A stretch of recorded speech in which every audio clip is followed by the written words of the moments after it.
more or less 2 years nang walang larong basketball, kaya mabilis nang hingalin. Kaya kailangan ng konting kapagis para kahit pa paano hindi mo daling hingalin. May ilang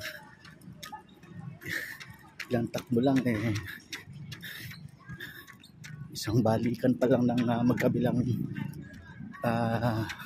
ring pagod na. Kaya papapawis mo na at kuha ng hangin.